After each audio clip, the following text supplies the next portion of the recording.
Hey YouTube, welcome back. Um, I'd like to talk to you today about forest. Now, once again, this is something that I kind of made up myself because I wasn't happy with the traditional definition of Earth. And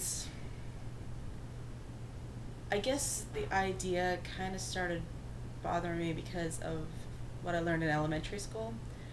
Um, I'm sure you've probably seen a variation of the experiment where you take like a selection of plants or seeds or seedlings, and you deny them all, deny each of them one of the different elements of photosynthesis.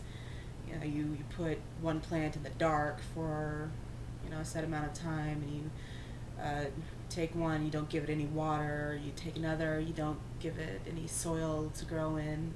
Um, Cover one with a bag to deny one fresh air. Well, those experiments, and I got to see it like a couple of times, really stuck with me because really, you know, that's the essence of what plants are. They're a type of life that needs all elements to work together in harmony, and that also really kind of applies to us. We need all four elements in balance with each other in order to have fulfilling lives. That's like for example, sunlight. If you deny a plant sun, it can't thrive. It withers. It turns really ghastly shades of brown. And that's kind of like us. The sun, the fire. Without fire in our lives, without passion, without without love, we wither. We live a joyless experience. And we also talked about fire being dependency.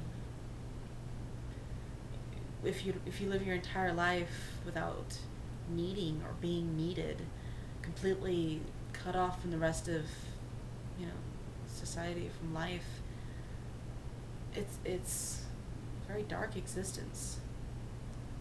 Like for example, my life revolves around my daughter. She's 5 years old, and she's still at that age where she needs me, and I need her so badly. Without her, I would only be a shadow of myself. And it also works for the other elements. Water, living life without emotion, without just kind of that cold, bland existence. Or air. Air is that thing that's ever changing in our lives, change, inspiration, things like that. And without it, staleness. Nothing ever changed. You just inhale the same sort of existence out of life. And what was the other one? Earth. Yes, without earth, I mean, imagine a tree that's been uprooted. It doesn't have the soil there to ground itself. Oh, sorry, bad pun. But being grounded is very important, or else we're defenseless against the forces of life. Just being swept from one place to another. Right. As with the other elements, you need to sit around and look at forest as it refers to like you and your life, and because it's made of the other elements, it's kind of like when I was talking about finding your element. Well, finding the balance in your life involves having all four elements in sort of an equilibrium. So you might need to work harder on bringing one element into your life, or try to stem an overabundant element. All right, let's take one example. Let's say you are trying to amass X amount of wealth as like a financial cushion. That kind of falls under the earth category because it refers to stability and kind of financial gain. So let's say that you're so busy focused on that you don't want to go out or experiment with anything new.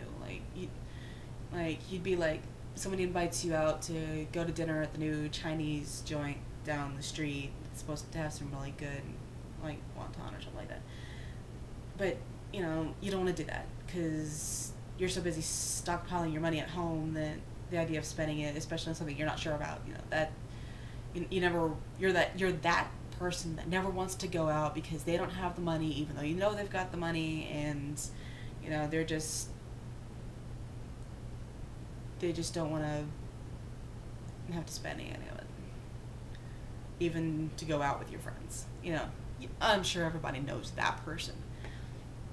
And so in that way you'd be lacking the air element, the air, which involves, you know, experimentation and, you know, adventure and things like that. Or, you know, you're so busy like focusing on getting together X amount of wealth that you start to neglect the people in your life, or resisting change in your life. You don't want anything to change because that might mess up your plans. Or, you know, some people, they get so focused on that one goal of, you know, and it doesn't really matter what the money's for, whether you're trying to save up so that you're ready to have kids, which doesn't really happen, but, you know, that's what a lot of people try to do. Or you're trying to save up for a house, and you get so fixated on the idea that, you know, once you have the money, you can do whatever you want. But in the meantime, you're cutting yourself off from everything else that you might want or need or feel because you're so focused on this one goal. And by focusing so hard on this one goal, which is earth-based, you neglect all of the other elements in that goal. So having that kind of imbalance is unhealthy for a lot of reasons. Alright, now for the altar setup, I have a green candle. Now, I've mentioned before that forest is kind of a catch-all term for plant life, anything. Grass, weeds, trees,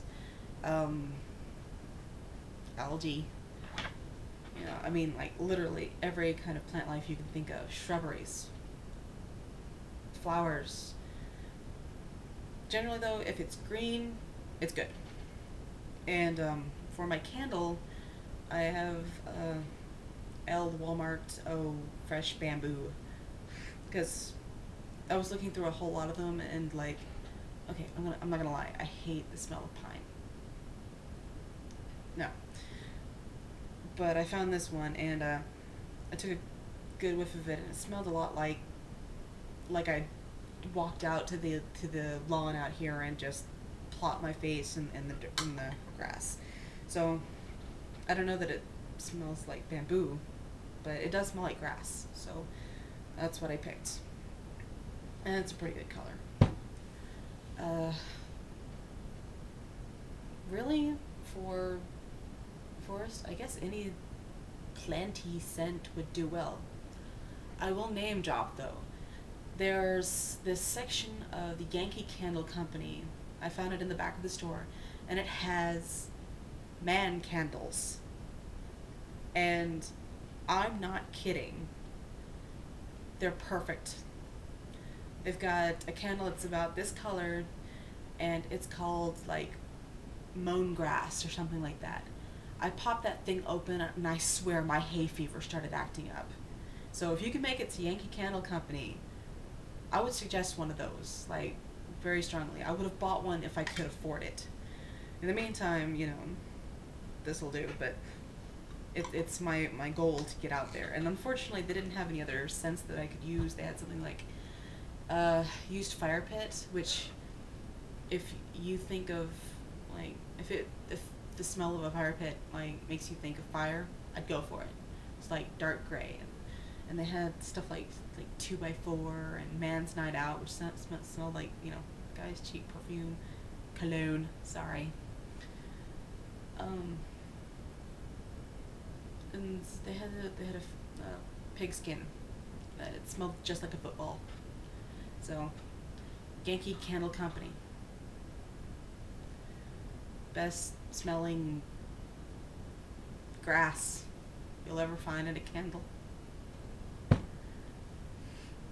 And generally I use the color green for anything forest related. And on my altar setup, I have the four in a circle, and I have this one in the center. Now, when you're actually doing work per se, that's not always a good idea because you kind of need to work in the center, so candle in the center is a bad idea.